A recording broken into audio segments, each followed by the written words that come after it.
Hello, everybody. This is Mr. Schneider, and you are looking at my desk right now in my office. And I've got some things here to help you, simple suggestions on how to study. For some of our upperclassmen, you've probably figured this out. Our underclassmen are still working on figuring out how to best study. So I'm going to offer some low-cost, easy solutions for you to study, as well as an online option for you to study as well. Please note that your teacher should be working with you on providing study guides and giving you tips and suggestions. This is just to enhance that.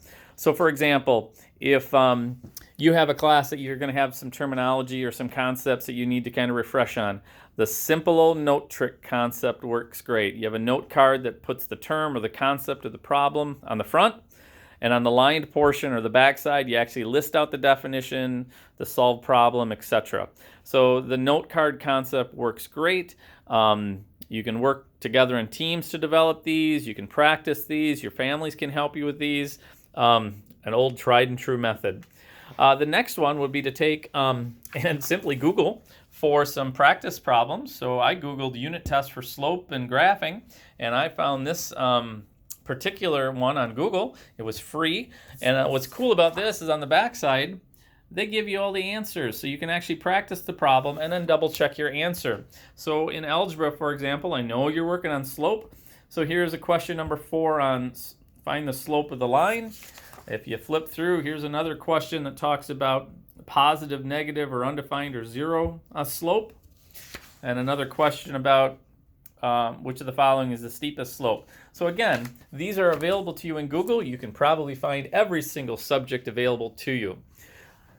Here is an actual study guide from Ms. Key from chemistry. One of the questions or one of the things on the study guide is balanced chemical equations. So again, you can use the note card trick. You could go CH4 plus 2O2, and you can actually try to balance the equation on the back side. So you can actually work through some of these yourselves. But again, that was an item taken right from a study guide that our teachers have provided. The next one is from biology. 3 parts of an atom. Protons, neutrons, electrons, and you can talk about the charge on the backside. Again, that came right from a study guide, and it took me no time to create it, jot the answer down, things of that nature. I know in some cases there's actually additional material that the teachers would provide you as well.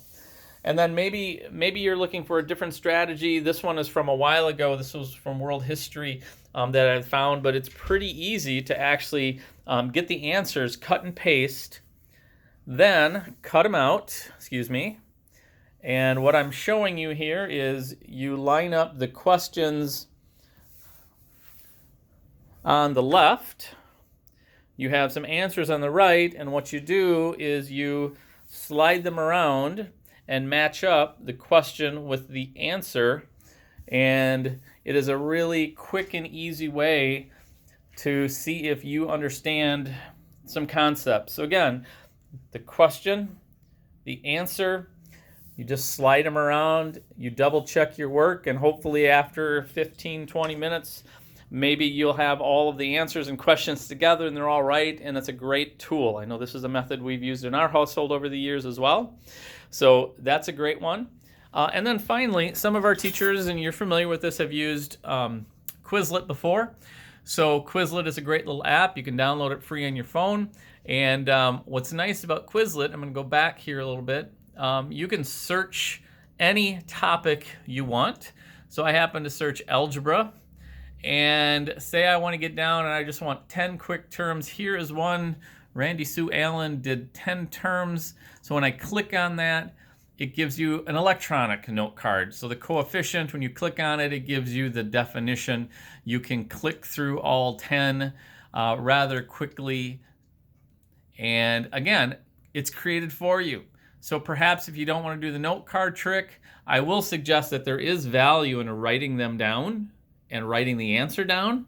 But electronically, you can do the same thing in Quizlet. Again, you can search any topic. So if you were going to go history, you probably could find all sorts of study guides And here's one that has 673 terms, but I would maybe caution you on that. But you can really narrow your focus down to government, to history, whatnot. Again, check with your teachers. Maybe they've created a Quizlet in Google Classroom already, and maybe you don't need to go and search for them. But they all are great examples. Finally, make sure you talk with your teacher about options. It's very important that you prepare for final exams, as the final exam can be worth up to 20%, as you've seen on our message boards in the comments. So just a few strategies: low cost, no cost type strategies, online strategies, partner up, do some of this work with a partner as well.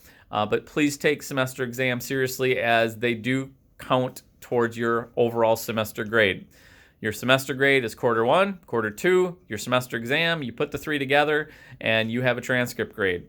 So this process of helping you study is going to bolster that semester grade. And again, the semester grade is the transcript grade that travels with you past high school. If you have any questions, the first person I'd advise you to go see is your teacher. Thanks, everyone. Hope you do well in your exams.